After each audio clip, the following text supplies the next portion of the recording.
안녕하세요, 여러분. 즐거운 월요일입니다. 자, 오늘은 코스피와 코스닥 모두 상승으로 마감이 되었습니다. 오늘 코스피는 0.99% 상승으로 마감이 되었습니다. 장 초반부터서 코스피는 상당히 강한 모습을 보여주었으며 외국인 투자자의 대량 매수가 들어오면서 오늘 코스피는 3200포인트를 다시 한번 돌파했습니다. 그리고 코스닥 지수 역시 오늘 상승으로 마감이 되었습니다. 플러스 0.32% 상승으로 마감이 되었으며 코스닥은 이제 52주 신고가를 눈앞에 두고 있죠. 자, 그런데 여러분, 오늘은 정말 이상하죠. 오늘은 장중에 상하이 종합지수가 1%대 계속 하락 중이었고, 미국의 S&P 500과 나스닥 야간 선물도 장중에 하락 중이었는데도 불구하고, 오늘 한국 증시는 상당히 좋은 모습을 보여주었습니다. 그런데 지난주와 완전히 다르게 정치 테마주나 우선주들은 대부분 하락으로 마감이 되었고, 반대로 오늘은 코스피 200과 코스닥 150의 시가총액 상위주 위주로 수급이 들어오면서 지수가 상승했습니다. 자, 그런데 여러분, 아이러니하게도 한국은 4일 뒤면은 공매도가 재개가 됩니다. 자, 그렇다면은 오늘 외국인 투자자가 다시 코스피를 매수한 이유는 다음 주 공매도를 하기 위해 이렇게 코스피 시가총액 상위주를 매수한 걸까요? 아니면 글로벌 증시 훈풍 뉴스에 한국의 코스피와 코스닥이 이렇게 상승한 걸까요? 오늘 이 시간에 한번 알아보도록 하죠. 자, 지금 시각이 3시 31분입니다. 시간의 단일가 유럽장, 미국장, 그리고 야간 선물도 다 끝나지 않았습니다. 그래서 매까지는 배제를 해보고 진행해 보도록 하겠습니다. 자, 그럼 먼저 해외 시황과 국내 시황 그리고 오늘의 특징주를 한번 살펴보도록 하겠습니다. 자, 그럼 먼저 해외 시황입니다.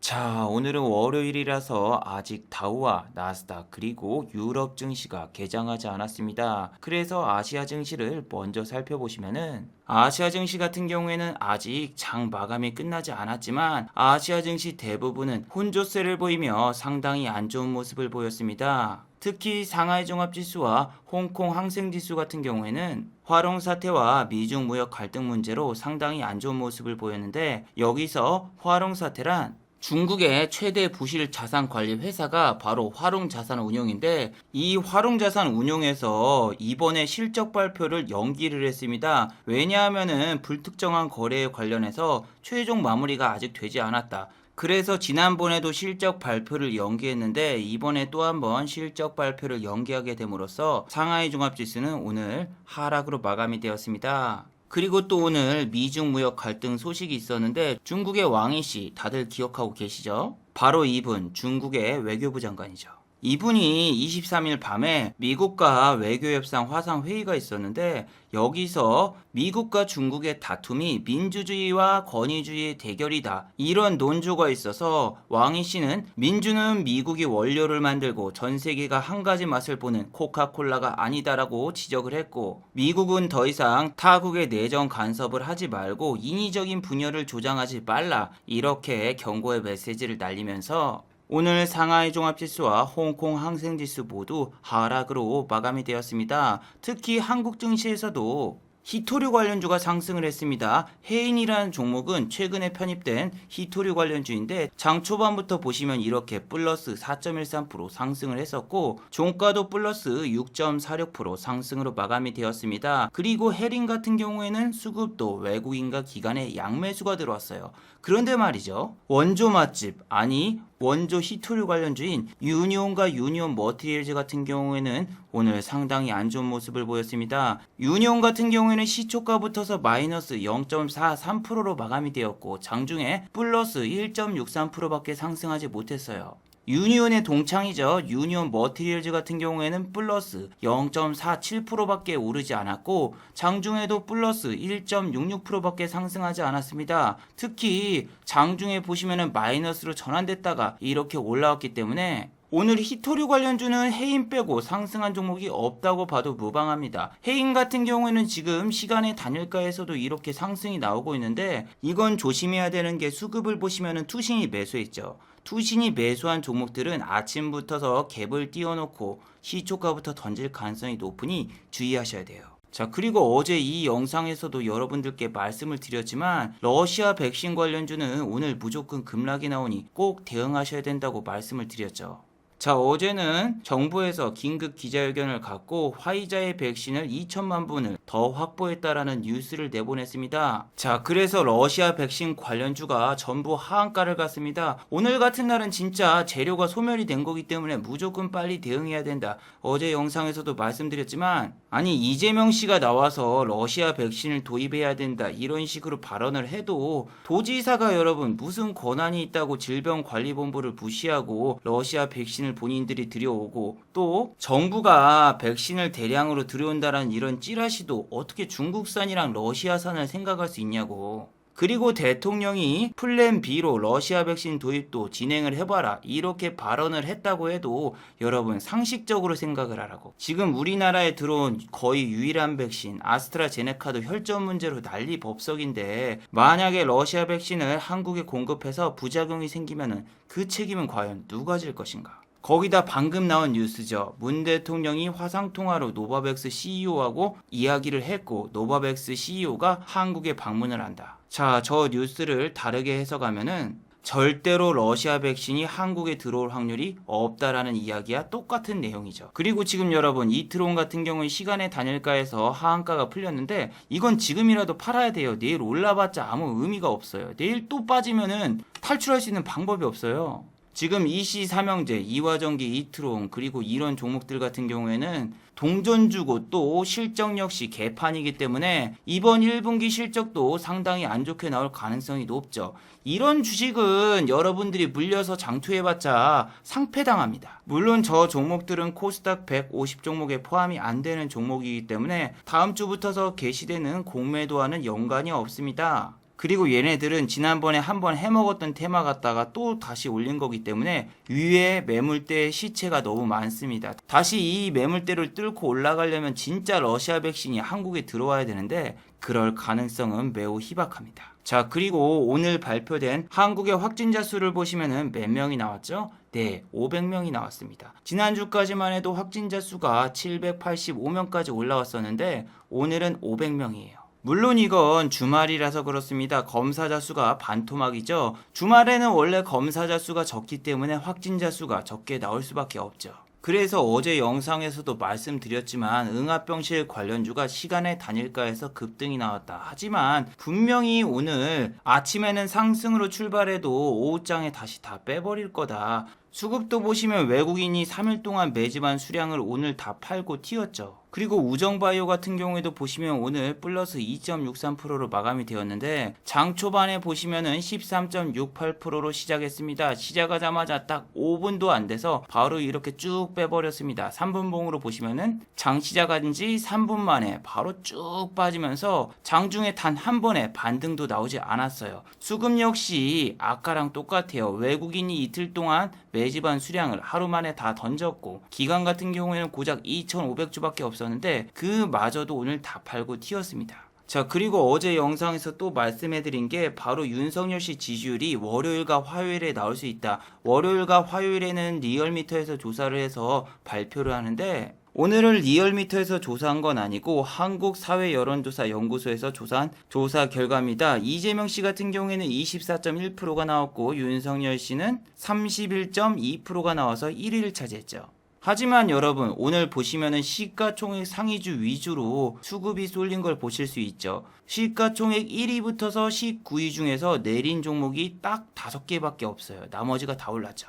보통 정치 테마주가 움직일 때는 장이 혼조세거나 하락장일 때 잘 움직이는데 오늘은 시총 상위주에 수급이 많이 쏠리면서 오늘은 윤석열 씨 관련 테마주가 다 내렸습니다. 애니능률 같은 경우에는 마이너스 5.91% 하락으로 마감이 되었습니다. 지난주 금요일까지만 해도 플러스 11.32%가 상승했었는데 상승분의 반 정도를 이렇게 반납을 했고 서씨 삼형제죠. 서현 탄메탈, 서현이와 전부 다 하락으로 마감이 됐어요. 그리고 웅진 싱크빅 역시 마이너스 1.92% 하락으로 마감이 되었습니다. 자, 오늘은 외국인 투자자가 코스피를 3,900억 정도 매수를 했는데 지난주에는 이렇게 2주 동안 샀던 물량을 하루 이틀 만에 다 팔아치웠죠. 그리고 다시 들어왔는데 외국인이 오늘 가장 많이 산 종목은 다름 아닌 삼성전자였습니다. 외국인이 이렇게 많이 샀는데도 불구하고 삼성전자의 주가는 1%도 안 올랐죠. 자, 삼성전자 주주분들 같은 경우에는 이번에 특별 배당이 나왔는데 다들 특별 배당을 받으셨나요? 인터넷에 보니까 삼성전자 특별 배당 관련 만화가 있더군요. 만화의 내용은 삼성전자를 샀는데 8만원대에서 움직이지도 않고 차라리 이 돈으로 카카오라던가 다른 걸 샀으면 더 좋았을 텐데 하면서 후회의 나날을 보내고 있었대요. 그런데 이분이 갑자기 주식 통장에 삼성전자 특별 배당금을 보고 당황했다고 하시더군요. 이번 배당 같은 경우에는 특별 배당금이 포함이 되어 있기 때문에 다른 분기보다 배당이 더 많이 나왔어요. 그래서 이분이 처음에는 삼성전자를 사고 후회했다고 하는데 특별 배당금을 받고 다시 기분이 좋아졌다고 이야기를 하더군요. 그런데 여기서 반전은 삼성전자의 배당금을 가지고 경쟁사인 애플의 아이패드 프로를 산다고 하네요. 저도 삼성전자는 아니지만 오늘 계좌를 한번 확인해 보니까 인지 디스플레이에서 배당금이 나왔더군요. 130만원 정도 나왔는데 이거는 NH 농협 계좌고 다른 계좌에서도 인지 디스플레이를 구입했었거든요. 그때는 신용을 써서 일부러 배당금을 많이 받으려고 인지 디스플레이를 많이 샀었는데 오늘은 인지 디스플레이 말고 인지 컨트로스라는 종목이 많이 상승했습니다. 14.74%나 상승을 했고 동생인 인지 디스플레이도 3.09%나 상승을 했습니다. 자, 여러분, 삼성전자라던가 SK하이닉스 이런 종목 같은 경우에는 배당을 받으면 배당락이 있는데 현물로만 배당을 주는 코스닥 종목들이 상당히 많아요. 이런 종목들은 배당을 받는다고 해서 돈만 주지 주가가 내리진 않습니다. 그래서 인지 디스플레이를 이날까지 주식을 사야지 배당을 받을 수 있잖아요. 여기서 종가 베팅을 했습니다. 그리고 난 다음에 다음날 갭이 빵! 자, 인지 디스플레이 같은 경우에는 2.9%의 시가 배당률 약 한 주당 100원을 주죠. 그런데 제가 이 인지 디스플레이를 못해도 1억 이상 매수를 했기 때문에 지금 배당금이 막 300만원, 400만원 이렇게 꽂아져서 오던데 와, 이번 4월 말까지는 무리해서 매매할 필요가 전혀 없겠네요. 이렇게 여러분 코스닥 소형주도 이렇게 배당을 좀 주는데 여러분 제약과 바이오주는 배당이 거의 없거나 배당도 너무 짭니다. 대웅제약 같은 경우에는 주가가 14만 2천원 10만원이 넘는 주식이 배당률이 1%도 안 됩니다. 1,000원도 안 돼요. 아니 어떻게 배당을 600원밖에 안 줘. 이거 6천원이 아니라 600원입니다. 600원. 아니 제가 배당을 받아서 기분이 좋아가지고 있었는데 아는 형이 연락이 왔더라고요. 그 형님은 제약과 바이오주에 물려 계십니다. 그 유명한 신풍제약. 아니 그래서 저한테 전화가 와서 받자마자 하는 이야기가 야, 나 배당 들어왔는데 무슨 20만원 10만원짜리 제약과 바이오주가 배당이 이렇게 적냐 저한테 막 물어보시더군요. 그분 같은 경우에는 신풍제약에 물려 있었고 매수가가 당연히 그 당시에는 20만원, 10만원 이렇게 10만원대였죠. 근데 배당률이 시가 배당률 0.1%밖에 되지 않기 때문에 인지 디스플레이보다 배당률이 적습니다. 신풍제약을 여러분 1억 원어치 매수를 해서 배당을 받는다고 해봤자 배당금이 놀라지 마세요. 100만원도 안 되고 10만원대예요. 그래서 주식 물리면은 에휴 배당이나 그냥 받자 이렇게 마음 놓으시는 분들이 상당히 많은데 제약과 바이오주는 배당이 거의 없다고 보시면 돼요.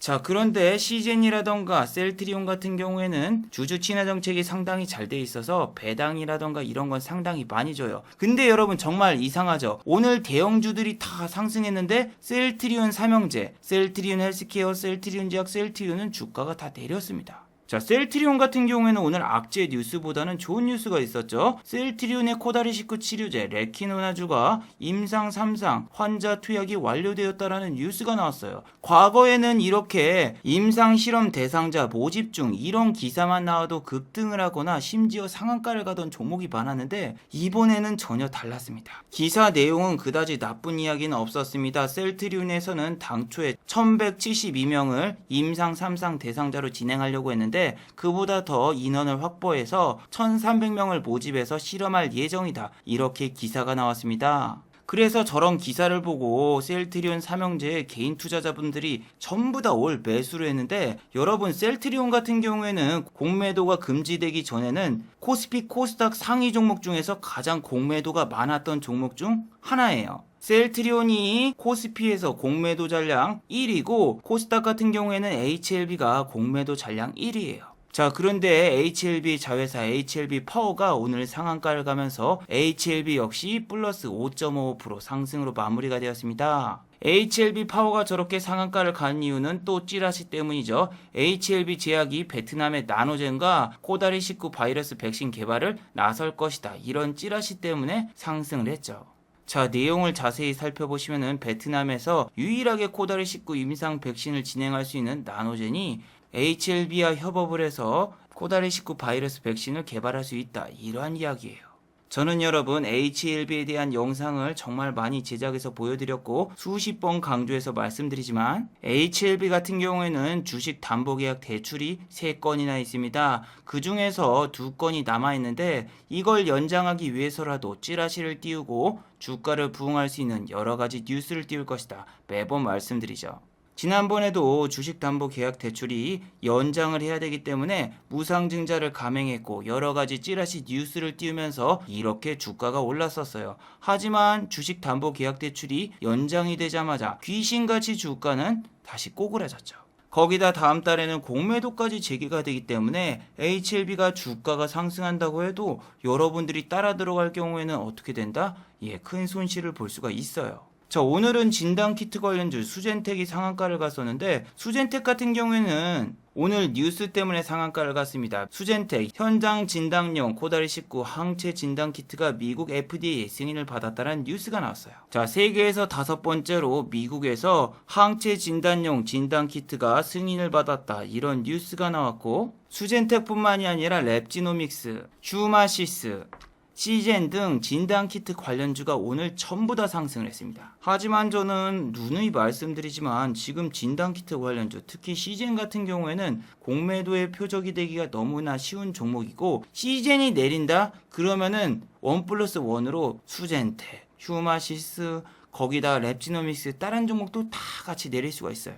그래서 저 같은 경우에는 시젠이 아무리 올라도 못 들어가요. 왜냐하면은 이번 주에 물린다? 그럼 다음 주에 공매도 재개되면은 외국인 기관이 악재 레포트, 예를 들면은 확진자가 줄어들고 있기 때문에 진단키트 사용량이 줄어들었다. 뭐 이런 뉴스라던가 아니면은 진단키트 불량 관련 뉴스라던가 띄울 수 있는 뉴스가 너무 많거든요. 그래서 시젠이라던가 진단키트 관련주가 아무리 오른다고 해도 중간에 횡보를 시키거나 조금만 하락을 해버리면은 다음 주에 어떻게 싸울 수 있는 방법이 없어요. 그래서 그냥 폭탄 돌리기처럼도 느껴지기도 하고 이화전기 같은 경우에도 그래요. 이거는 누가 봐도 가짜 같은데 일단 주가가 상승하니까 난 빨리 먹고 튀어야지 하다가 물리거나 지난 고점 돌파할 거라고 생각하고 상따했더니 다음날 개파락으로 하한가. 이미 수젠텍 작년에 한번 해먹었던 이슈인데 또다시 이렇게 상한가 랠리가 가기보다는 아까 러시아 백신처럼 이런 데서 좀 갭 띄우면서 와리가리 치다가 공매도 재개되면은 시젠 내리면서 같이 내리고 그냥 호재 뉴스 몇 개 띄워놓고 개인분들 들어와라 꼬시는 것 같아요. 이런 걸 좀 보면은 저는 얼마 전 비트코인 보는 것 같아요. 코인베이스가 상장하면 비트코인 날라간다. 이렇게 꼬셔놓고 코인베이스 상장하자마자 이 사진들이 주식 팔아먹고 또 악재 뉴스 계속 나오면서 8천만 원이 넘었던 비트코인이 6천만 원이 아닌 5천만 원대까지 붕괴돼서 내려가고 저는 요즘 코인 하다 보면은 폭탄 돌리기처럼 느껴지는 게 뭐냐면은 자 이런 거 같은 경우에는 하루 상승률이 지금 얼마죠? 114%예요. 114%. 114%인데 종가가 플러스 50%로 마감이 되었으면은 이 꼭대기 분들은 잠을 못 자죠. 왜? 하루 만에 마이너스 60%를 찍은 거예요. 60%. 근데 내가 이쪽에서 손절을 안 하고 버텼더니 오늘 탈출할 기회 올까 했더니 다시 빼버리고 또 여기서 마감이 되거나 아니면 내일 또 빠져버리면은 이분들은 1,000만 원만 넣는데도 단 몇 분 만에 돈이 50% 이상 녹아버리기 때문에 그래서 하이 리스크 하이 리턴을 생각하고 손절도 빨리빨리 쳐줘야지 저 시장에서 살아남을 수 있는데 주식은 손절하려고 하잖아요. 그러면 좋은 뉴스가 떠져 있어. 손절하기가 싫기도 하고 그 뉴스를 보고 홀딩하게 돼요. 소설을 써가면서 이건 아직 재료가 살아있으니까 이거 좀 기다리면 탈출 기회 나오겠지 이렇게 하다가 결국 물리고 주식은 또 상한가도 정해져 있고 한 번에 빼는 게 아니라 서서히 천천히 빼버리면은 시간도 날리고 돈도 날릴 수 있고 이런 종목을 만약에 이 꼭대기에서 내가 샀다고 생각을 해봐. 그럼 이거 지금 상한가 2번 가도 내 본전에 오질 않습니다. 그리고 중요한 게 뭐다? 분명히 이런 주식들 여기서 사신 분들은 이런 데서 약손절이라던가 탈출 기회가 있었어도 안 나간 분들이 대부분이다. 제가 직접 봤었는데 여기서 사신 분들이 여기까지 올라갔을 때도 안 팔고 이렇게 빠졌다가 이쪽에 와서 본전치기에 나갈 수 있어도 안 나가더라고요. 안 나간 이유는 자기는 심장 약한 개미가 아니기 때문에 이런 거 개미 털기에도 안 당했고 이번엔 찐텐으로 올라간다 생각해서 홀딩했더니 쫙 빠져가지고 55,000원짜리가 13,000원까지 내려갔었죠. 그래서 주식 같은 경우에는 뉴스라던가 저런 수급이 있기 때문에 오히려 본인이 손절을 더 안 하게 되고 자꾸 손절을 피하게 되는 경우가 많아요. 저 코인 같은 경우에는 만약에 손절 안 한다? 잠 절대 못 자요. 왜냐면 24시간이기 때문에 잠을 잘 수가 없어. 다음날 또 20% 30% 빠져버리면은 1,000만원 넣었어도 100만원 200만원밖에 안 남을 가능성이 높기 때문에. 그리고 주식 같은 경우에도 지금 신용 잔고 비율이 23조가 돌파를 했습니다. 자, 지금 코스피와 코스닥의 신용 잔고를 다 합쳐보시면 23조가 넘어갑니다. 지수가 고점인데도 불구하고 개인 투자자분들의 신용은 줄어들지 않아요. 최근에 거래량이 많이 줄어들긴 했지만 그래도 신용 비율은 높아요. 그래서 제가 만약에 기관과 외국인이다? 신용 비율이 가장 높은 종목 코스피 코스닥에서 공매도 되는 종목 찾아서 거기다 공매도 치고 올 매도 때려가지고 개인 투자자분들 신용 반대 매매로 끝장내버리면은 무조건 수익을 볼 수 있는데요. 그래서 여러분들이 신용 비율이 높은 종목 중에서 코스피 200 종목, 코스닥 150 종목은 일단 피하세요. 그거는 누구나 쉽게 생각할 수 있고 내가 외국인이랑 기관이라면 그렇게 하기가 너무 쉽잖아요. 자, 그리고 제가 예전에 이 영상과 이 영상에서 전환사채에 대해서 여러분들께 말씀드린 적이 있어요. 제가 4월 16일이었죠. 바이오다인이라는 종목을 매매했었는데 이 당시에는 주가가 8만원을 넘었었어요. 근데 지금은 주가가 6만원대로 희귀했습니다. 기관과 외국인의 수급을 보셔도 금융투자하고 사모하는 사모펀드가 어마어마하게 던지고 있죠. 예, 전환사채 물량이 나오고 있어요. 자, 보시면 전환사채 물량이 4월 19일부터서 나왔는데 딱 봐도 사모하는 사모펀드가 지금 전환사채 물량을 던지는 걸 알 수 있죠. 그런데 전환사채 물량을 절대 그냥 던지지 않아요. 아침에 바이오다인은 무조건 오릅니다. 보시면은 4.91% 상승으로 출발하고 빠졌고 이날 같은 경우에도 10.63% 오른 다음에 빠졌고 여기도 보시면은 아침에는 상승이었단 말이에요. 계속 갭을 띄운 다음에 시작을 해서 개인 투자자분들 꼭대기에 오게 만든 다음에 전환사채 물량 투하. 자, IB기명 같은 경우에도 마찬가지죠. 사모펀드에서 추가 상장 전환사채가 이렇게 나오는데 자, 전환사채일이 여기 보시면은 언제입니까? 4월 28일로 적혀 있어요. 근데 전환사채 같은 경우에는 하루 이틀 더 빨리 던질 수 있습니다. 예를 들면은 28일이면 오늘부터 던질 수 있어요. 그래서 오늘 보시면은 기타금융에서 이렇게 16만 주에 전환사채가 나간 걸 볼 수가 있죠. 근데 이 주식 같은 경우에는 중소형주라서 조금만 던져도 그냥 개파라. 마이너스 6%대 오늘 하락이 나왔죠. 그래서 이 종목도 바이오다인과 똑같습니다. 만약에 지금 주가를 빵 띄운다? 그러면 전환사채를 던지려는 애들이 기다리고 있는 거예요. 자, 그리고 교육 관련주 메가MD 같은 경우에는 최근에 청년 일자리와 교육 문제를 윤석열 씨가 언급하게 되면서 4월 초에 상한가를 한 번 갔었고 지난주에는 단기 과열에 걸려서 3일 동안 거래가 단일가로 이루어졌었어요. 그리고 오늘 거래가 재개가 되었는데 이렇게 거래가 재개된 종목 조심하셔야 됩니다. 왜? 거래량이 그동안은 없어서 세력들이 못 던진 거예요. 그러면은 아까 전환사채 때랑 똑같아요. 주가를 빵 띄워놓은 다음에 거래량을 붙게 만들고 개인 투자자분들에게 투매를 일으키는 거죠. 이 종목 아침에는 상방 VI를 갔었고 오후장에는 하방 VI를 찍었습니다. 하방 VI. 내일은 아시아 경제가 단일가가 풀리거든요. 그러면은 이 종목도 내일 아침에 갭을 빵 띄운다? 그러면은 메가MD처럼 될 수 있습니다.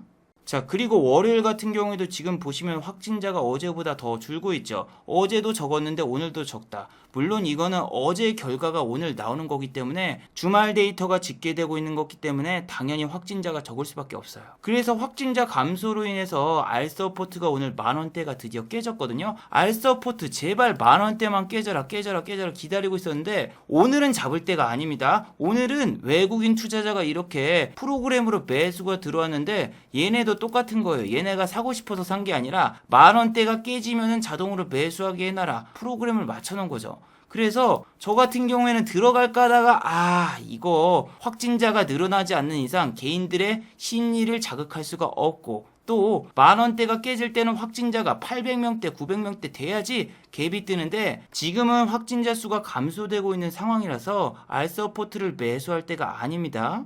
그리고 아침에 하나마이크론이랑 한미반도체 또 상승하더군요.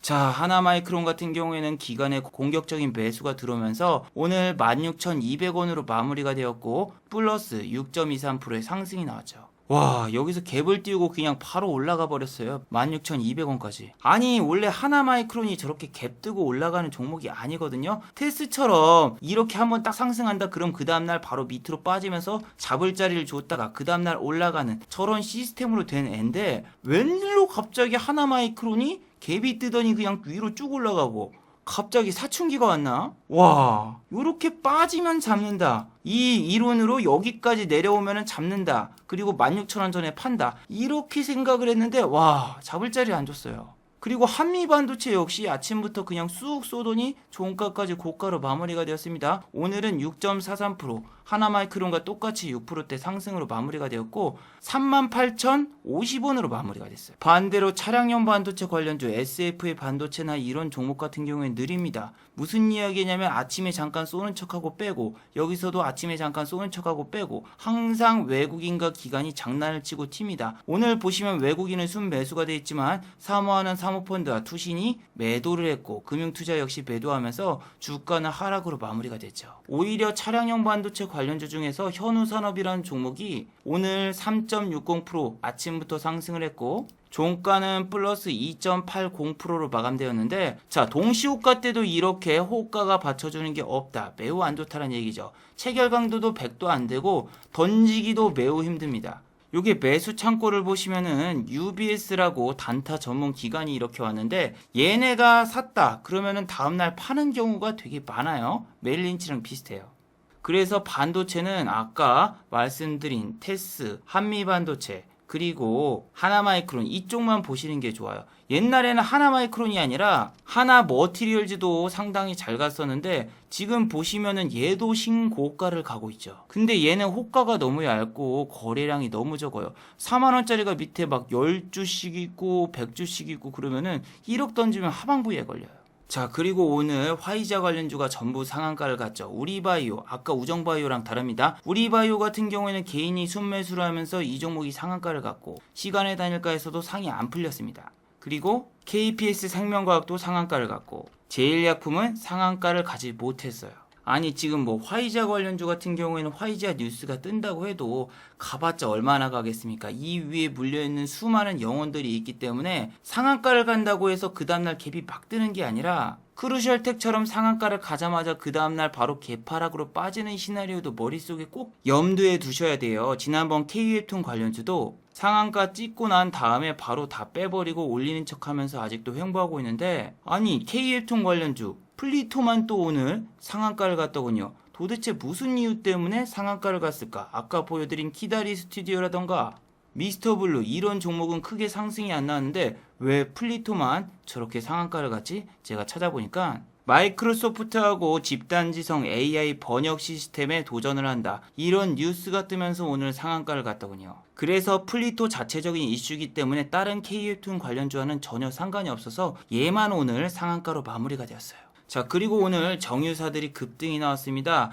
SOE라던가 GS 리테일, SK 이노베이션이 유가가 상승했기 때문에 이제 항공기만 띄우면은 어닝 서프라이즈는 보장되어 있다. 이런 뉴스가 나오면서 오늘 SOE 같은 경우에는 외국인과 기관의 양매수가 들어왔고 플러스 8.08%로 마감이 되었어요. SK 이노베이션 같은 경우에는 최근에 LG화학 덕분에 주가가 많이 상승을 했기 때문인지 오늘은 그다지 큰 상승이 나오지 않았습니다. 플러스 1.30% 상승으로 마감. 마찬가지로 외국인과 기관의 양매수가 들어왔죠. 거기다가 정유주가 아니라 조선주까지 같이 올랐습니다. 한국조선해양 같은 경우에는 오늘 플러스 6.76%로 마감이 되었어요. 지난번에 수혜주 운하 사건이 터지면서 이렇게 빵 하고 상승하더니 그 뒤로 추가적인 상승이 나왔습니다. 거기다 5월 12일은 MSCI 지수 편입 종목이 발표가 됩니다. 그 덕분에 오늘 현대 HMM 같은 경우에는 크게 상승이 나왔어요. 플러스 9.71%나 상승을 했고 외국인 같은 경우에는 지난주에 매도했던 수량을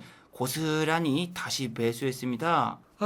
그런데 조선주라던가 정유주라던가 이런 종목들은 다 공매도가 돼버리니까 솔직히 좀 머리가 너무 아픕니다. 이런 애들이 52주 신고가를 가고 있다라면 위에 매물벽이 없어서 좋은 게 아니라 얘는 원래 현대상선이라서 원래 35만원짜리 주식이었고 매물벽은 항상 있어요. 근데 저는 지금 주력을 음봉매매로 바꿨는데 오늘 같은 경우에는 음봉으로 나온 종목도 없고 위로 바로 쏴버리니까 참 할 게 없더군요. 예전 같은 경우에 할 게 없어도 어떻게든 만들어서 했고 돌파 매매라도 막 하고 그랬는데 아까 말씀드린 한미반도체를 막 돌파 매매로 잡는다고 해도 이미 36,000원 위에서 시작을 했고 그럼 다음번 돌파가 37,000원인데 보시면은 37,000원에서도 약간 밀리고 바로 올라가 버렸어요. 그리고 여러분 돌파 매매 같은 경우에는 뚫자마자 바로 팔고 나와야지 돌파 매매가 되거든요. 근데 이 주식 같은 경우에는 이런 거 세팅을 먹어야지 그나마 수익이고 한 2천만 원 갖다 세팅 먹잖아요. 그러면은 수익금이 한 12만 원 정도 됩니다. 세금 때문에. 근데 코인 같은 경우에는 VI라던가 그런 구간도 따로 없고 한번 매물대를 뚫어버리면은 그냥 막 4% 5%팍 올라가 버리니까 돌파 매매를 굳이 주식에서 해야 되나? 아니 매번 VI 구간 근처에만 가면은 VI 구간에 가면 바로 VI 찍자마자 바로 하방으로 꽂아 버리거나 혹은 VI 구간 직전에서 막 와리가리 치면서 빼버리고 이런 게 너무 싫어서 저는 그냥 코인 쪽에서 돌파 매매를 해버린 게 낫겠다 해서 그냥 일반적인 빠른 매매는 이쪽에서 하고 주식은 밑에다 깔아놓고 계속 기다리는 매매를 하고 있는데 이게 지수가 올라와서 그러나 사람들이 밑으로 던지기보다는 위에서 살려고 해서 자리가 잘 안 오네요.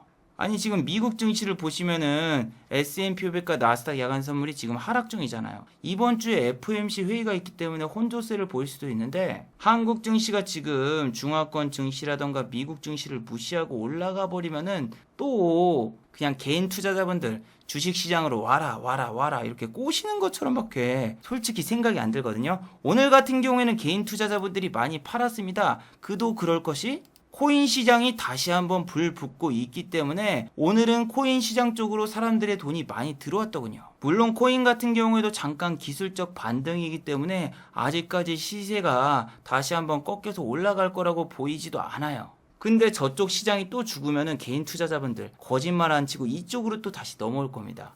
이게 현금을 가지고 있는 것도 어떻게 보면은 그냥 투자기도 한데 이쪽 가서 손실 보고 이쪽 가서 또 손실 보고 그러면은 그냥 여러분 돈이 다 녹아버릴 수 있습니다. 그래서 여러분도 저처럼 지수가 올랐을 때도 오늘 오른 종목은 내일 내릴 가능성이 높고 또 내일 만약에 급등한 상태로 내일 빠지고 시작하면은 손실이 커질 수 있으니까 오르는 종목 중에서도 이런 식으로 약간 막 좀 쉬어가거나 내려갈 때 이럴 때 잡아야지 괜히 올라가는 거 추격 매수하면은 다음날 들어가는데 갭 안 떠가지고 여기 막 꿍꿍거리고 있는데 다른 종목 날라가가지고 이거 손절하고 그쪽 갔는데 거기서도 물리고 손절 보고 이쪽 갔다 저쪽 갔다 왔다 갔다 하다가 그냥 계좌 전부 다 녹아버립니다. 자, 마지막으로 한번 정리해 보도록 하겠습니다. 1번 3일 단일가 매매가 풀리는 종목을 조심하시기 바랍니다. 오늘 메가MD처럼 장 초반부터 상방 VI를 끌어올린 다음에 폭탄 매물을 투하하고 종가를 하방 VI까지 밀어버린 종목이 있습니다. 3일 단일가 매매에서는 세력들이 물량을 던지고 싶어도 던지지 못하니까 일부러 저렇게 갭을 띄워놓고 개인 투자자분들을 유혹한 다음에 던져버리니까 단일가 매매가 풀리는 종목 정말 조심하시길 바래요.